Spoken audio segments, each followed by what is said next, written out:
हरिओम. योगदास श्री जयगणेश जोशी यांनी 60च्या वर आध्यात्मिक पुस्तके लिहिली आहेत. कठोपनिषद हे त्यातलेच एक पुस्तक. यामध्ये प्रत्यक्ष यमराज नचिकेताला मृत्यूबद्दलचे ज्ञान देत आहेत. योगेश्वर चरणी विनम्र होऊन कठोपनिषद जाणून घेण्याचा आपण प्रयत्न करूया. अध्याय पहिला, वल्ली दुसरी, श्लोक क्रमांक 11. कामस्य आप्तिं जगता प्रतिष्ठां ऋतो अनंतत्वं अभयस्य पारम स्तोमं महत उरुगायं प्रतिष्ठां दृष्ट्वा धृत्या धीरो नचिकेता अंत्यस्त्राक्षी. अन्वयार्थ. सर्व कामनांची प्राप्ती, जगताची प्रतिष्ठा, ऋतूचे चिरस्थायी फळ, अभयाची परिसीमा, स्तोम, सन्माननीय गुणगान असं सर्व प्रतिष्ठित मोठेपण समोर दिसत असूनही नचिकेता, तू मोठ्या धैर्याने, चातुर्याने, बुद्धीने त्याचा त्याग केला आहेस. नचिकेताला मृत्यूनंतरचे ज्ञान आकलन व्हावे यासाठी यमराजांनी मंत्र 10 मध्ये त्याला गुह्य योगसाधना सांगितली. त्यालाच जोडून आता यमराज नचिकेतला शाबासकी देत आहेत.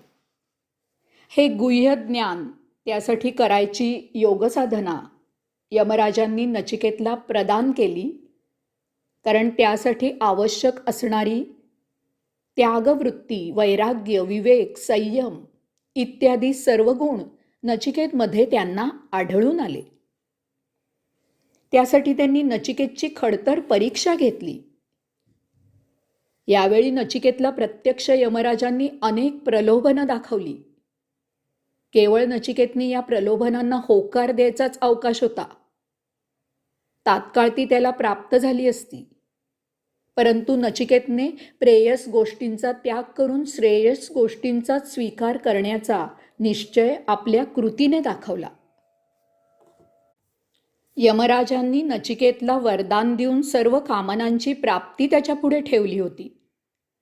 सर्व रिपूंमध्ये काम हा महाबलाढ्य रिपू होय.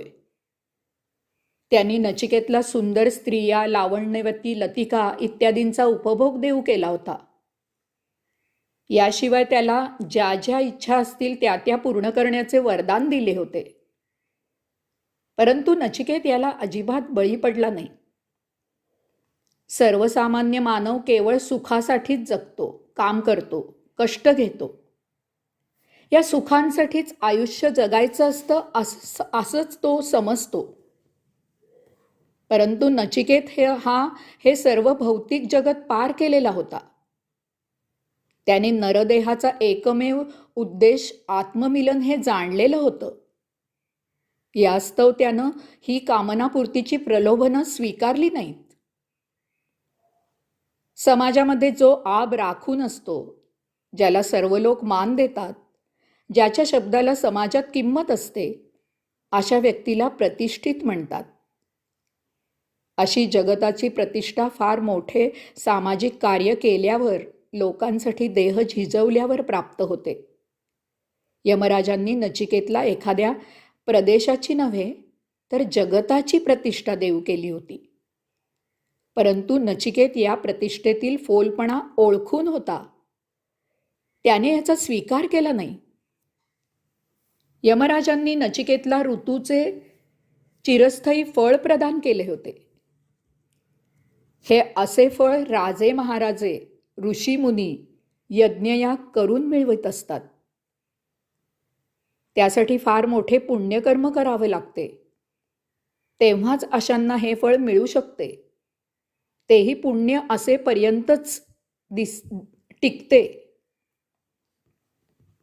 यमराजांनी तर नचिकेतला चिरस्थायी, जन्मभर पुरेल एवढे फळ देऊ केले होते. परंतु नचिकेत यातील अस्थायीपणा ओळखून होता. कारण केव्हा ना केव्हा मृत्यू हा येणारच. त्यावेळी हे फळ चिर राहणार नाही. एवढ्यासाठीच तो मृत्यूच्या पलीकडील ज्ञान जाणू इच्छित होता. त्याने यालाही नकार दिला. यमराजे मृत्यूदेव आहेत. मरण त्यांच्याच हातात असते. कोणाचे जीवन केव्हा संपुष्टात आणायचे ते तेच ठरवतात. त्यांनी नचिकेतला भरपूर, त्याला इच्छा असेपर्यंत आयुष्य देऊ केले.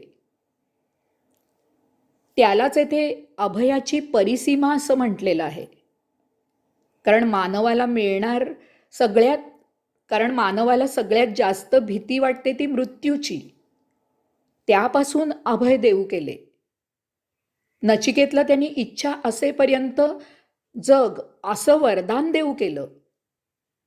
परंतु नचिकेत जाणत होता की ते त्याला अमरत्व देऊ शकत नाहीत. मृत्यू जास्त वेळ टाळता येत नाही. रोगामुळे शक्तिपात होऊन, अकार्यक्षम होऊन खितपत पडण्यात अर्थ नसतो. अशा वेळी माणूस स्वतःच मरण मागतो. तेव्हा हे मायावी अभय त्याने साफ नाकारले. एखाद्या गोष्टीचं स्तोम माजतं किंवा माजवलं जातं. यासाठी प्रत्यक्ष अंगात काही गुण कसब असावंच लागतं असं नाही. पाऊस पडावा आणि तण वाढावं, तद्वत एखाद्या गोष्टीची प्रतिष्ठा किंवा अप्रतिष्ठा होते. यमराजांनी नचिकेतला हे असे स्तोम देऊ केले जेणेकरून तो जगतात प्रतिष्ठित होईल. परंतु नचिकेतला ही बेगडी प्रतिष्ठा नको होती. त्याने त्याला नकार दिला. पूर्वी राजे लोक त्यांची स्तुती गाण्यासाठी पदरी भाट ठेवत असत. तसेच राजे लोकांच्या दरबारी राजाची स्तुती करायला, त्याच्यावर स्तुती सुमनांची कवने करून ती गाऊन दाखवायला खास बाहेरून लोक येत असत. अशा लोकांना राजे मोठं बक्षीस देत असत. आताही राजकारण्यांची तोंडपूजा करायला त्यांच्या सभोवती तोंडपूजे जमतातच. यात व्यक्तीपेक्षा त्या पदाला जास्त मान दिलेला असायचा. यमराजांनी नचिकेतला सन्माननीय गुणगान देऊ केलं. त्याच्या अंगी असे काही गुण येतील की लोक मनापासून सन्मानाने त्याचे गुण गातील. परंतु हेही नचिकेतनी स्वीकारलं नाही. अशा प्रकारे सर्वसामान्य लोक ज्यासाठी आयुष्याचा अट्टाहास करतात ते सर्व काही यमराजांनी नचिकेतला प्रदान केलं. ते सर्व त्याला विनासायास मिळत होतं. तरीसुद्धा नचिकेत आपल्या निर्णयावर ठाम राहिला. पुन्हा पुन्हा ही प्रलोभनं दाखवूनही नचिकेत आपल्या मृत्यूनंतरचे ज्ञान या निर्णयावर अढळ राहिला.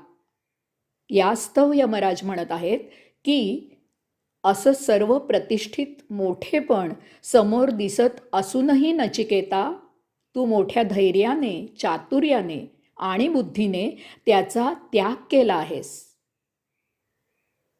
खरोखरच यातील फोलपणा वेळीच ओळखायला चातुर्य, बुद्धी पाहिजे आणि ते नाकारायला धैर्य पाहिजे. नचिकेतने ते दाखवले. यास्तव प्रत्यक्ष यमराज त्याला शाबासकी देत आहेत. त्याच्यावर प्रसन्न होऊन त्याला हे गुह्य ज्ञान ते प्रदान करत आहेत. हरिओम.